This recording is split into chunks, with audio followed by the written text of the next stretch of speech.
Olá pessoal, eu estou voltando aqui na página 72 para ver um pouco daquela atividade que nós fizemos sobre cadeia alimentar, né?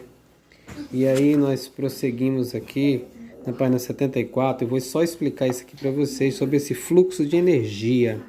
Como é que há essa transferência de energia? Olha aqui, ó.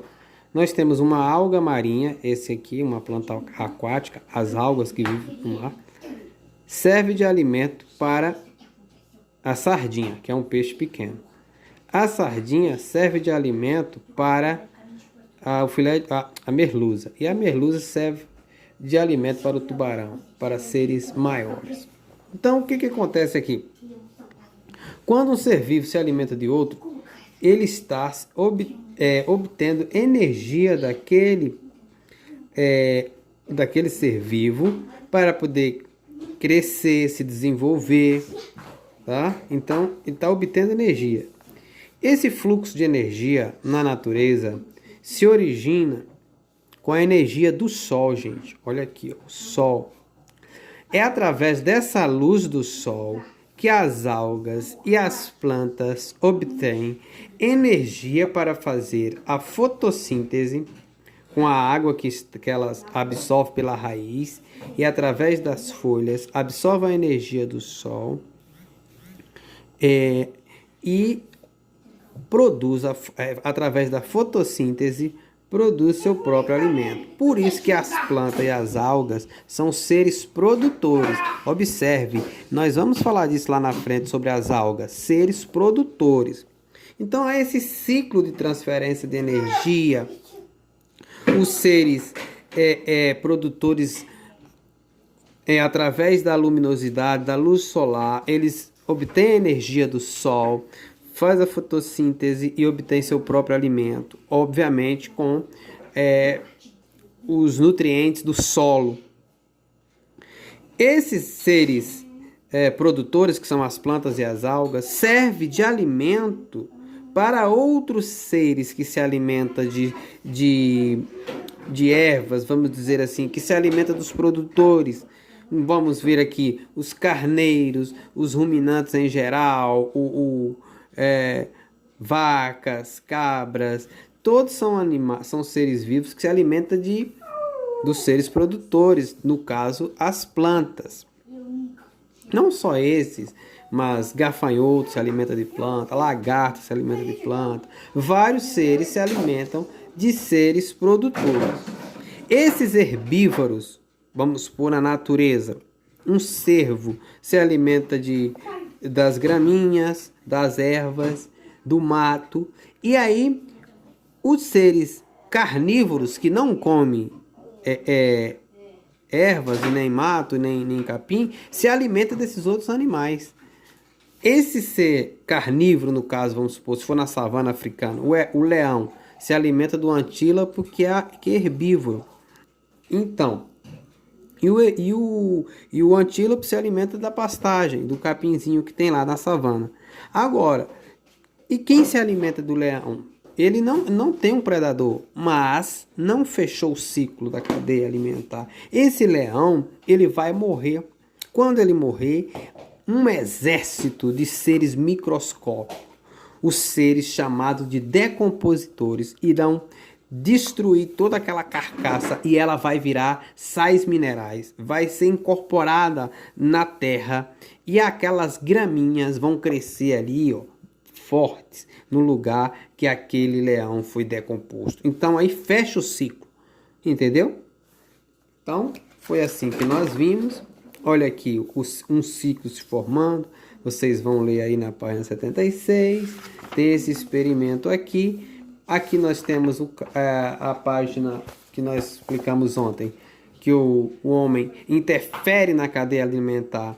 Ele matou a cobra. A cobra é quem se alimenta dos ratos. Se não tem quem se alimenta dos ratos, eles vão se reproduzir rápido e vão se multiplicar. O que acontece? Vai ter rato demais. Se tem rato demais, não tem o que ele comer, ele vai comer, olha aqui, o milho no celeiro do homem.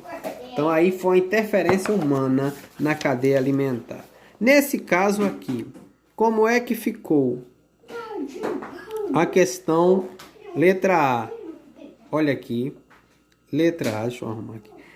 Descreva a cadeia alimentar representada. Olha que o homem vai pescar esse grandão, esse aqui está se alimentando desse pequeno, esse pequeno está alimentando desses animais microscópicos, que está alimentando das algas microscópicas.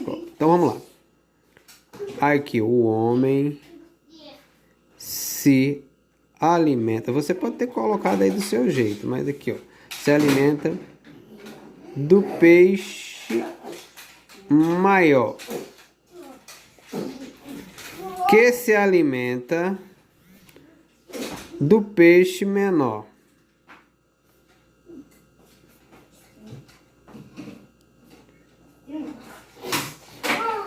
Que, por sua vez,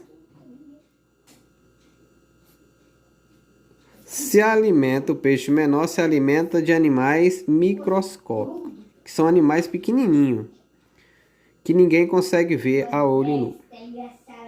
Microscópico.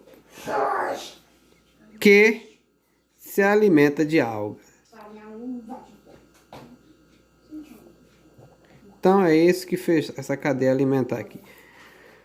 Ponto. Considerando a cadeia alimentar que você descreveu acima, responda: quem é o ser produtor?